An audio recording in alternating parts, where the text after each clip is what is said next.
May gatas ka ba? Tara, gawa tayo ng no oven, no bake, no steam ng napakasarap na vanilla choco pudding. Tara, simulan na natin. Over medium-low heat sa kawali, nilagay ko dito yung ating butter. Ayan, so medyo mahangin. Takpan mo muna natin. So, kailangan natin itong tunawin at mag-intay lang tayo nito na kumulo. At kapag kumukulo na nga ito o nagbo-boil na, ito, mag-intay lang tayo ng mga 30 seconds at ilagay na natin yung ating harina. At this point ay kailangan talaga tayo gumamit ng ating whisk kasi mahirap na itong haluin kung gagamit tayo ng spatula. At kapag nagbuo na yung ating mixture, ayan, dahan-dahan natin ilagay dito yung ating tubig. Then again, haluin natin hanggang sa mag-alapis na siya. At kapag ganito na yung texture, again, maglalagay tayo ng tubig. At kapag naubos na yung ating tubig, ay isa lang na rin din natin yung ating evaporated milk. So, dahan-dahan lang din yung ating paglalagay. Naku, alam ko na marami na magko-comment sa inyo at mag-iisip din na bakit kaya si Mama Shirley hindi na lang pinag-combine lahat ng ingredients, hinalo lahat, tsaka buksan yung apoy at lutuin at pakuluin. Una pa lang sa pag-melt ng ating butter ay nagbibigay ito ng another flavor at mas sumasarap pa talaga yung butter kapag ito ay niluluto. Especially kapag talagang boil na siya sa ating kawali. The second thing is yung ating flour, yung ating harina, medyo tinotoast natin siya ng konti yung pagkalagay natin. Nagkakaroon naman siya ng nutty flavor at another flavor talaga na mag-a-add sa ating dessert.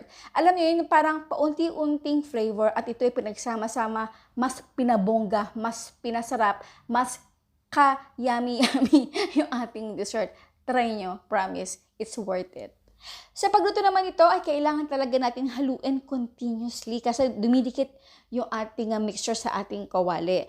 Guys, kapag nakikita na natin itong kumukulo, mag-intay lang tayo ng isa pang minuto. Then, tsaka natin ito ilagay sa ating molde. Kahit anong molde na meron kayo ay okay na naman din yun. Pero ako ay gumamit ako ng 6 by 6 inches na mold.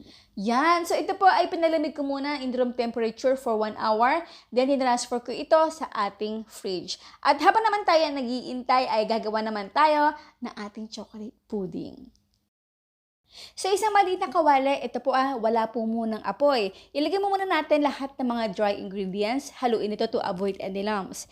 Then, dahan-dahan natin dito ilagay yung ating liquid.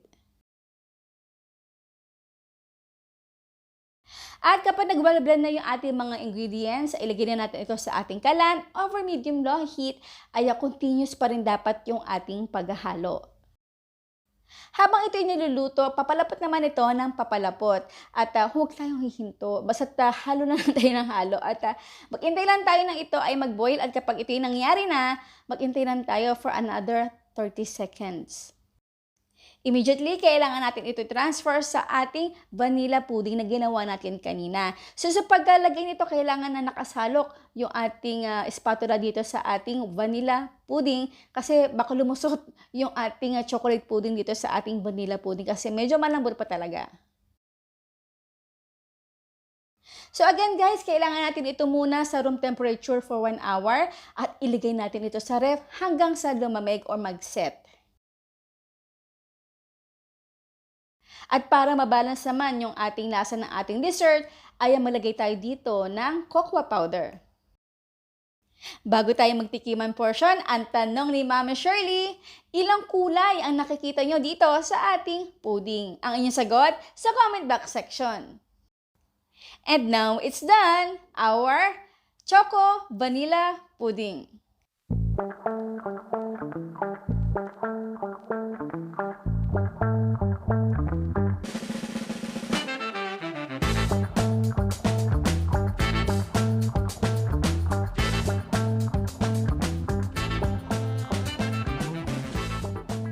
Kaon po tayo.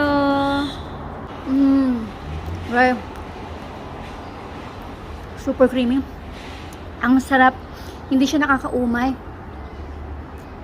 Ito naman.